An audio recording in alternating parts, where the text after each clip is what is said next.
Viernes 2 de enero de 2026. Tres mensajes del Evangelio de hoy, tomado del Evangelio de San Juan, capítulo 1, versículos del 19 al 28. Y este fue el testimonio de Juan cuando los judíos enviaron desde Jerusalén sacerdotes y levitas a preguntarle: ¿quién eres tú? Él confesó y no negó. Confesó: yo no soy el Cristo. Y le preguntaron: ¿qué pues? ¿Eres tú Elías? Él dijo: no lo soy. ¿Eres tú el profeta? Respondió: no. Entonces le dijeron: ¿quién eres pues para que demos respuesta a los que nos han enviado?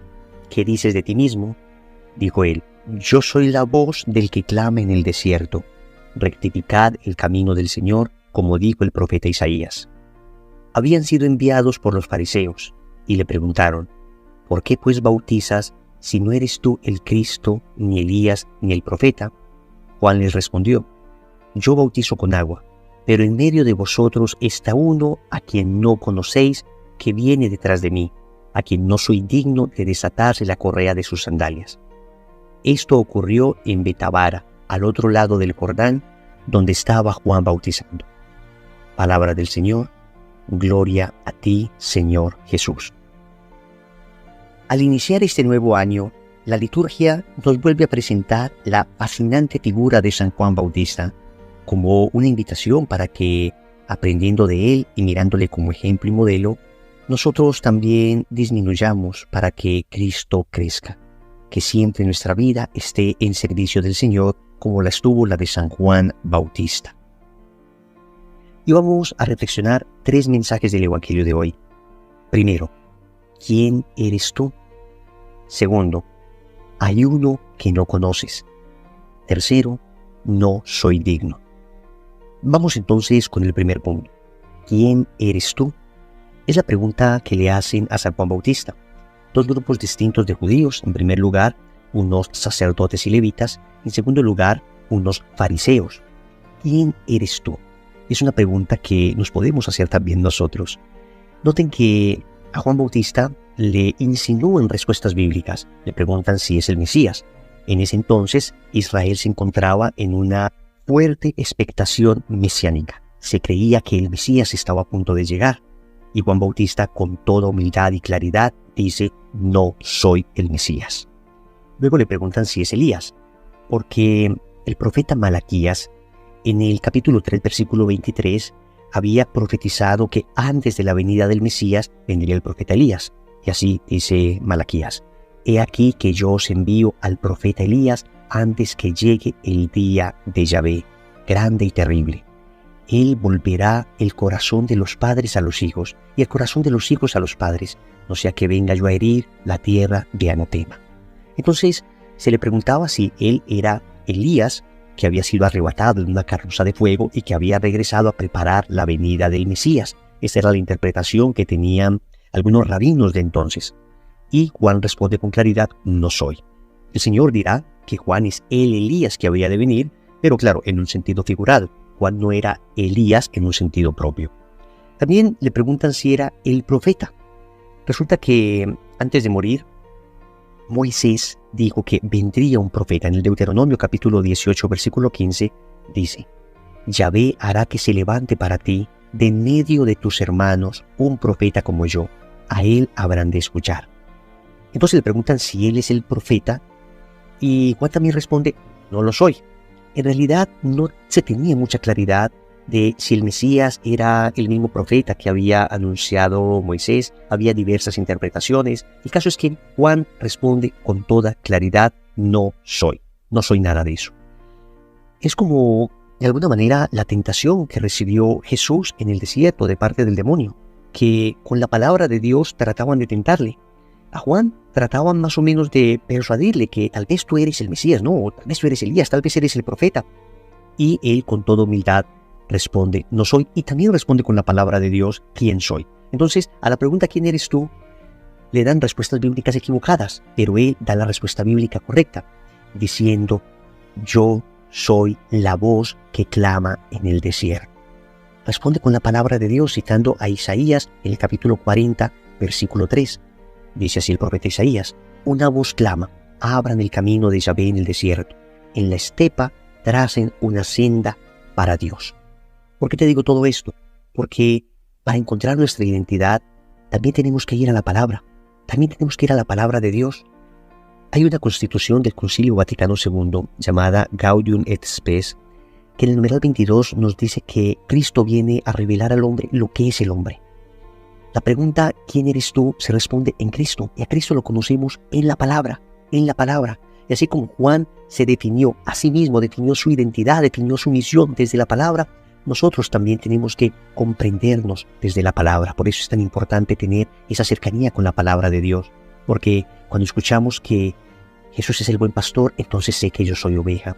Cuando escuchamos que Él nos ama con amor paterno, entonces sé que soy el hijo perdido. Cuando escuchamos que Jesús es la vid, entonces entiendo que yo soy el sarmiento.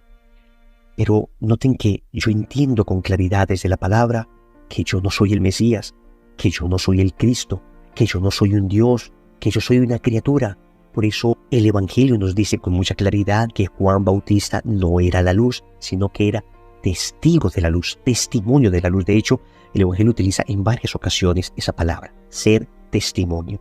Ser testimonio es transmitir aquello que no soy, pero que llevo dentro de mí. Somos como una vela. Claro, tenemos un pabilito, pero nosotros solos no alumbramos. Necesitamos la luz del Espíritu Santo que nos encienda para poder llevar esta luz a otras personas. Entonces, a la pregunta ¿quién eres tú? Encontramos la respuesta en la palabra que nos revela Cristo, Hijo de Dios, que por su sangre nos participó de su filiación divina. Segundo, hay uno que no conoces. Es bien interesante la respuesta que da Juan Bautista a estos grupos que vienen a interrogarlo. Él les dice, en medio de vosotros está uno a quien no conocéis. Es realmente increíble que Israel no reconoció al que esperó por 2000 años. Jesús ya estaba en medio de ellos y no lo reconoció. Es que además lo rechazó desde el mismo nacimiento. No tenía dónde nacer. Pero, ¿es que acaso fue Israel el único que no lo reconoció? ¿No somos los culpables nosotros de no reconocer a Jesús después de haber recibido la luz del Evangelio, después de haberla aceptado, después de haber sido bautizados? ¿Tenemos acaso nosotros excusa para no reconocer a Cristo? Y de verdad, somos una sociedad de mayorías católicas, de mayorías cristianas, pero tristemente debemos decir, tampoco hemos conocido a Jesús. No lo conocemos porque si lo conociéramos, las Eucaristías vivirían llenas, porque ahí está Él con su cuerpo, sangre, alma y divinidad. Si lo conociéramos, las filas estarían haciendo, no para entrar a espectáculos y shows, que no digo que tenga nada de malo, pero estaríamos haciéndolas principalmente para entrar a adorar a Jesús y Eucaristía, en quien están las respuestas a todas nuestras preguntas. Si lo conociéramos, sabríamos que todo lo que hacemos con aquellos hermanos de Jesús más pequeños, con Él mismo lo hacemos. Le veríamos y le identificaríamos en nuestros hermanos necesitados. Si lo conociéramos, entonces sabríamos escuchar su voz en nuestro interior. Nuestra conciencia estaría tan rectamente formada que sabríamos discernir la voz de Dios.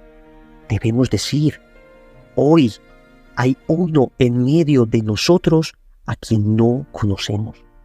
Y es triste, Pidámosle al Señor que abra nuestros ojos. Tercero, no soy digno. Juan Bautista, a pesar de ser este tremendo personaje, a pesar de ser bisagra que une Antiguo y Nuevo Testamento, a pesar de ser el más grande profeta de toda la antigüedad, se considera indigno de un trabajo de esclavo como es desatar las sandalias a su amo. Se considera indigno siquiera de desatar las sandalias a Jesús. ¿Cómo contrasta esto con una sociedad que fue formada exigiendo solo derechos y olvidando deberes? Desde pequeñitos nos enseñaron que teníamos derecho a todo. Y tenemos sociedades hoy, jóvenes hoy, que solo saben pedir derechos, derechos y más derechos. Se nos olvida que a cada derecho corresponde un deber. Y entonces no queremos asumir deberes, eso sí, queremos derechos para nosotros porque creemos que de todo somos dignos, que todo lo merecemos. Está bien, por supuesto, luchar por la justicia social.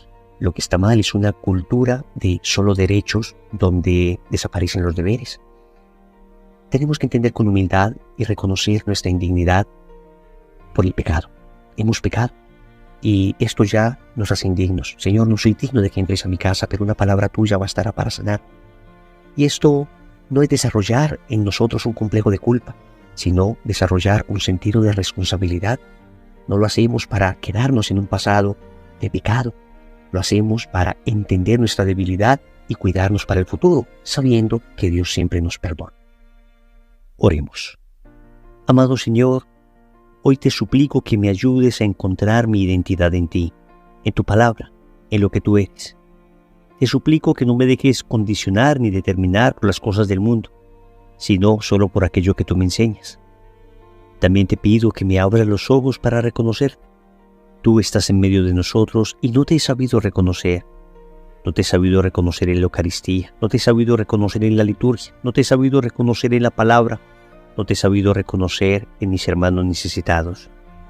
Finalmente, te suplico me concedas la humildad para entender que no soy digno de nada de lo que me das, que todo es regalo gratuito. Señor, dame lo que me pides y pídeme lo que quieras. Amén. Recordemos entonces. Primero, ¿quién eres tú? Segundo, hay uno que no conocen. Tercero, no soy digno. Compromiso. Con el centurión, digamos esta oración hoy. Señor, no soy digno de que entres en mi casa, pero una palabra tuya bastará para sanar. En el nombre del Padre, y del Hijo, y del Espíritu Santo. Amén.